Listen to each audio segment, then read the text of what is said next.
Welcome to X-UK.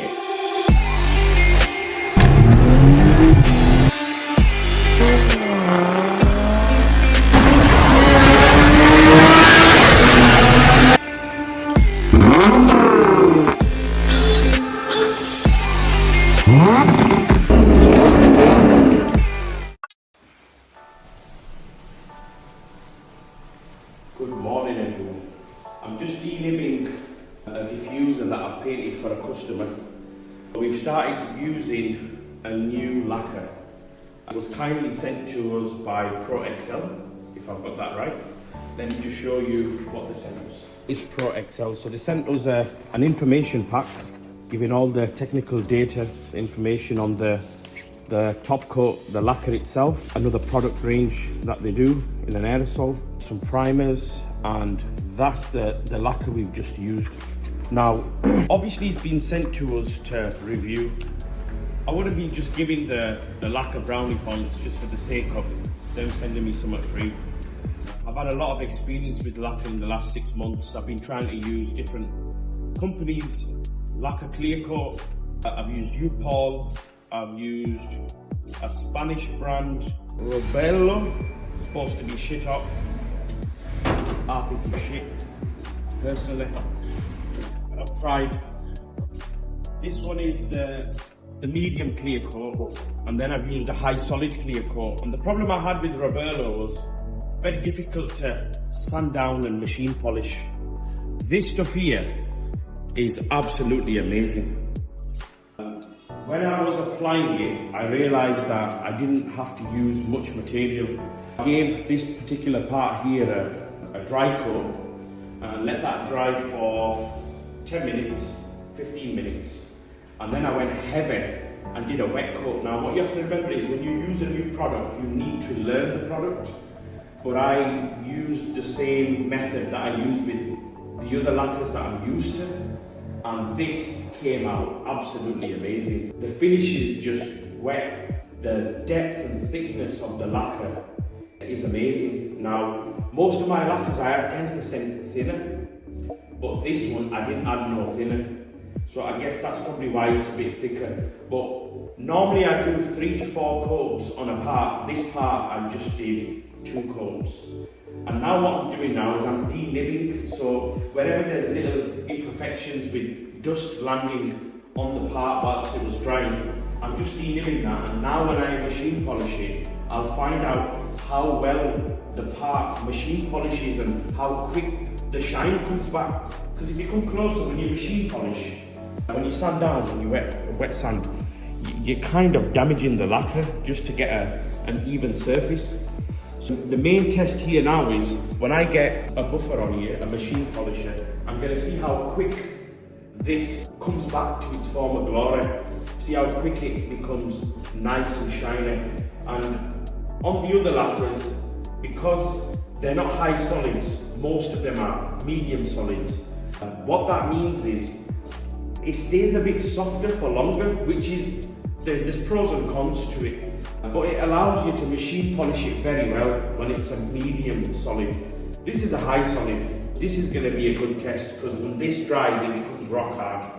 And that's something I normally keep away from on the lacquer side of things. I'm new to this. Put some information in the comments below. Let me know how you do your procedures in terms of lacquering, how long you leave it to dry, air dry.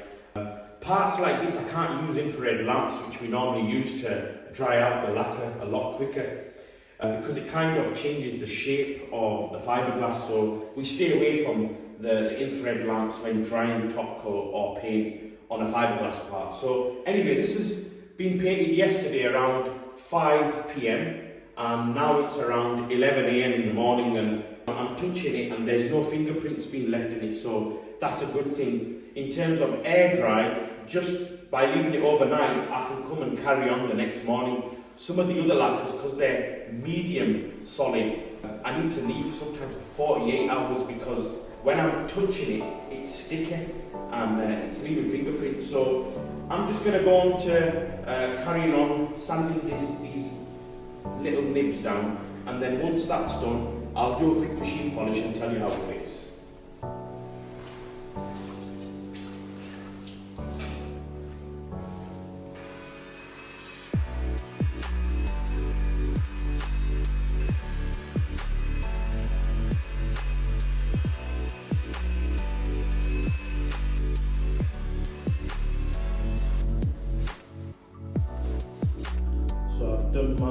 machine polish, stage 1. So I've just done a fast cut just to bring the lacquer back. I haven't focused on giving it a better finish yet.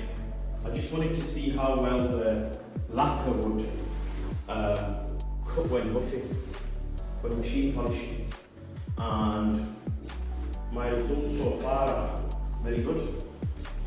Yeah, you've still got a few imperfections that I need to sand out, but I think the main thing I'm trying to show here is how good the lacquer is when you have to do a machine polish and a flat down, a D-nib. Very happy with it. Very happy with it. Come on, really nice.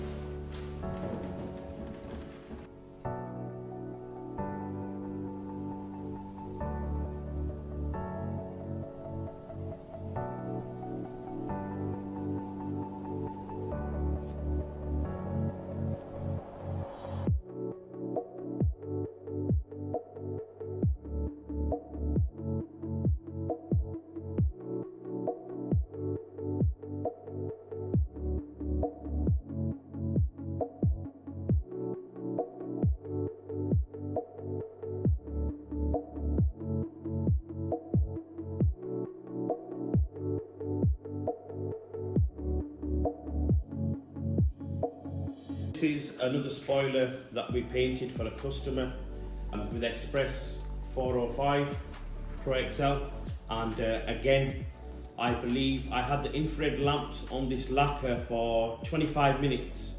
I had 2 lamps pointing at it. After I let it cool down, let's say after I painted it, it was about 2 hours after, I started sanding it and buffing it, and it's ready to go out today. No fingerprints, there's no stickiness, it's not wet, it's perfect. A spoiler that a customer has supplied. Unfortunately, the spoiler that he had on his car that this needed to sit on top of wouldn't accept this spoiler. We've got the correct spoiler, the OEM spoiler. We had to paint it in the colour of his car, and we've just bolted this spoiler on top of it now. We've only painted the blue, not the black. And that's atrocious. That's in a bad state. But once it's on the car, we machine polish it. It's awesome.